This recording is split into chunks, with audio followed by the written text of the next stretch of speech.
79ನೇ ಸ್ವಾತಂತ್ರ್ಯ ದಿನಾಚರಣೆಯ ಗೆ ಸಂಬಂಧಪಟ್ಟಂತೆ ರಾಜಧಾನಿ ಇದೀಗ ಸಜ್ಜಾಗಿದೆ. ಮಾಣಿಕ್ ಷಾ ಮೈದಾನದಲ್ಲಿ ಅಂತಿಮ ಹಂತದ ಸಿದ್ಧತೆ ನಡೀತಾ ಇದೆ. ಸ್ವಾತಂತ್ರ್ಯ ದಿನಾಚರಣೆಯ ಹಿನ್ನೆಲೆ ಪರೇಡ್ ಕೂಡ ತಾಲೀಮು ನಡೆದಿತ್ತು.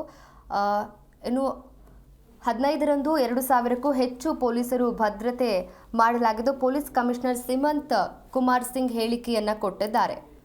79ನೇ ಸ್ವಾತಂತ್ರ್ಯ ದಿನಾಚರಣೆಗೆ ರಾಜಧಾನಿ ಸಜ್ಜಾಗಿದೆ. ಮಾಣಿಕ್ ಷಾ ಮೈದಾನದಲ್ಲಿ ಅಂತಿಮ ಹಂತದ ಸಿದ್ಧತೆ ನಡೆದಿದೆ. ಸ್ವಾತಂತ್ರ್ಯ ದಿನಾಚರಣೆಯ ಹಿನ್ನೆಲೆ ಪರೇಡ್ ತಾಲೀಮಿನ ನಡೀತಾ ಇತ್ತು. ಪೊಲೀಸ್ ಕಮಿಷನರ್ ಸಿಮಂತ್ ಕುಮಾರ್ ಕೂಡ ಈ ವಿಚಾರಕ್ಕೆ ಸಂಬಂಧಪಟ್ಟಂತೆ ಹೇಳಿಕೆಯನ್ನ ಕೊಟ್ಟಿದ್ದಾರೆ. ಇನ್ನು ಕಾರ್ಯಕ್ರಮಕ್ಕೆ ಬರುವವರು 8 ಗಂಟೆ ಒಳಗೆ ಆಸೀನರಾಗಿರಬೇಕು. ಕಾರ್ಯಕ್ರಮಕ್ಕೆ ಸಿಗರೇಟ್ ಆಗಿರಬಹುದು, ಛತ್ರಿ, ಲೈಟರ್, ಲಗೇಜ್ ಬ್ಯಾಗ್ ಈ ರೀತಿಯಾದಂತಹ ಯಾವುದೇ ವಸ್ತುವನ್ನ ತರುವಂತಿಲ್ಲ. ಈ ಬಾರಿ 30 ತುಕಡಿ ಪರೇಡ್ನಲ್ಲಿ ಭಾಗಿಯಾಗಲಿದೆ. Goa police, BSF, dog squad ಹಾಗೆ ಶಾಲಾ ಮಕ್ಕಳು ಕೂಡ ಪರೇಡ್ ಅನ್ನು ಮಾಡ್ತಾರೆ. ಪಿಂಕ್ ಪಾಸ್ ಇರೋರು ಗೇಟ್ 2ರಿಂದ ಪ್ರವೇಶವನ್ನ ಪಡಿಬಹುದು ಅಂತ ಪೊಲೀಸ್ ಕಮಿಷನರ್ ಸಿಮಂತ್ ಕುಮಾರ್ ಹೇಳಿಕೆಯನ್ನ ಕೊಟ್ಟಿದ್ದಾರೆ.